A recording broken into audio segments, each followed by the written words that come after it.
안녕하세요. 현재 여러 일로 화두에 오르고 있는 빛과 진리 교회를 다니고 있는 박희만입니다. 나이는 26살이고 동아방송대 연극영화과를 중퇴하고 유튜브와 인터넷 방송, 보컬 레슨 등을 하며 생계를 꾸려 나가고 있습니다.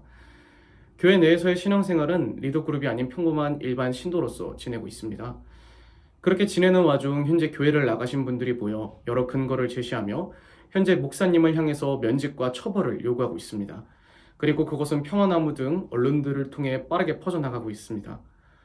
저는 그 기사들을 읽어보았습니다. 그런데 그 기사들을 보며 저는 객관적인 정보를 제공받아야 하는 국민분들께 자극적이고 극단적이며 더 나아가 혐오스러울 수밖에 없는 글이라는 것을 알게 되었습니다. 비유를 해보자면 철수는 장을 보러 집을 나갔다라는 사실이 있는데 이것을 철수는 집을 나갔다라고 기록이 되어 있는 것입니다. 저렇게 줄여서 써놓으면 사람들은 철수가 장을 보러 간 것이 아닌 집을 나갔다고 알게 됩니다.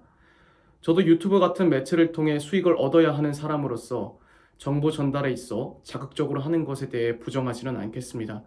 하지만 이것이 선동과 거짓이 되어 누군가에게 피해와 상처를 준다면 그것은 거짓말, 잘못된 일이라고 생각합니다. 그래서 저는 교회 관련 기사와 영상을 살펴보며 리더 그룹이 아닌 일반 성도로서 본 것을 영상 3개로 나누어 사실대로 말씀드리려고 영상을 올리려 합니다. 첫 번째, 김명진 목사님께서 성도들에게 충성과 복종을 유도하기 위해 그루밍 범죄를 실행해왔다. 처음에 그루밍이 뭔지를 몰라서 찾아보았는데 사전에 가해자가 피해자에게 호감을 얻거나 돈독한 관계를 만들어 심리적으로 지배하는 것이라고 명시되어 있습니다. 대부분 이런 경우 성범죄로 이어지는 경우가 많다고 합니다. 우선 김명진 목사님께서는 성적인 범죄에 관련되어 아무런 티끌 하나도 없다고 장담합니다.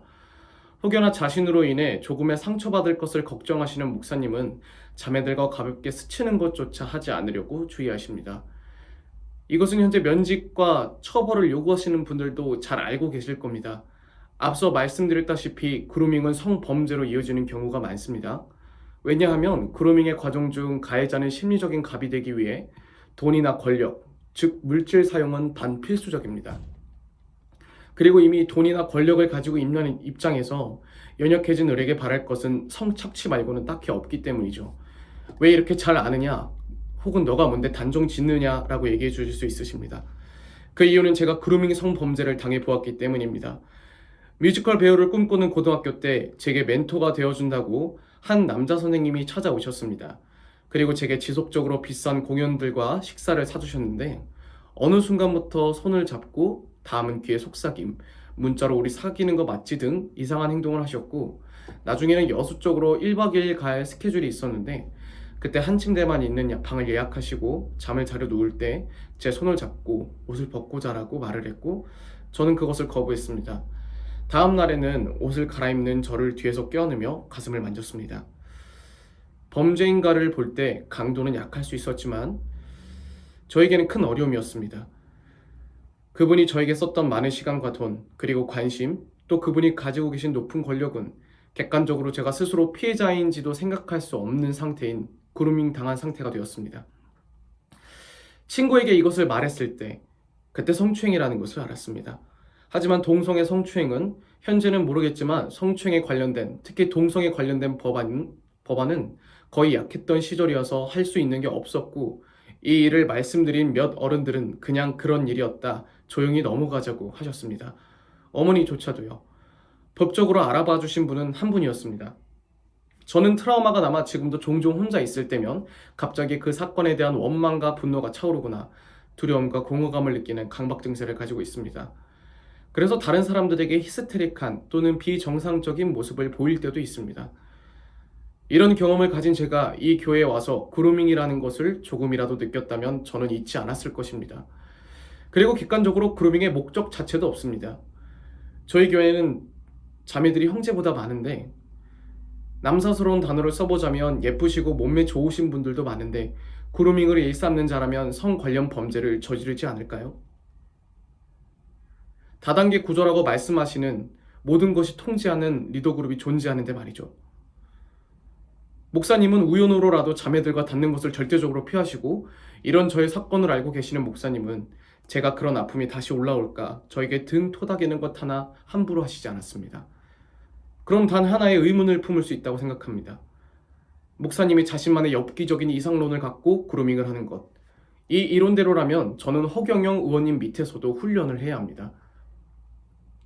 저를 포함한 리더그룹이 아닌 형제 자매분들은 세뇌당한 것이 아니라 김명진 목사님을 포함한 리더그룹이 말씀대로 살아가는 모습을 보면서 그것을 인정하고 존경하기 때문에 있는 겁니다.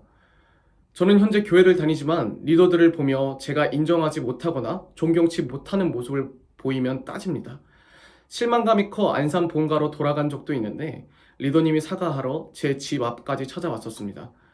그리고 제가 말한 부분들 모두 고치려고 애쓰셨습니다. 저는 현재 지금 지갑에 2만 원 있고요. 살도 쪄서 고등학교 때처럼 뭐 앳되고 이쁜 거 1도 없습니다. 군대 갔다 오고 사갔습니다. 아무런 능력도 가치도 없는 저한테 왜 잘해주겠습니까? 그 유명한 신천지도 쓸모없고 말 안 들으면 쫓아내는데 왜 저를 돕습니까? 단지 저를 도우며 하나님의 사랑을 알고 말씀대로 살아가며 소망을 가지라고 말해주신 것, 그것이 다입니다. 저는 제가 성추행을 당한 것에 대해서 아버지도 모릅니다. 가까운 지인이 아니라면 평생 가슴속에 숨기고 가려고 했던 일입니다.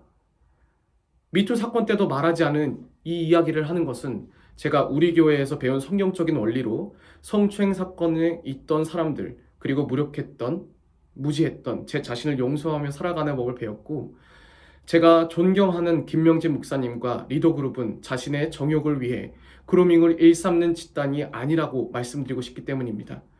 그리고 마지막으로 사적인 이야기인데, 저의 성추행 사건을 자세히 알고 있는 지인분들께서는 제 사건에 대해서 댓글이나 주변 지인에게 자세히 알리지 않길 부탁합니다.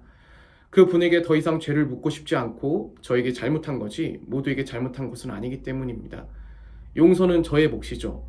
저는 그분이 남은 자신의 삶을 저와 관련 없이 살아갔으면 좋겠습니다.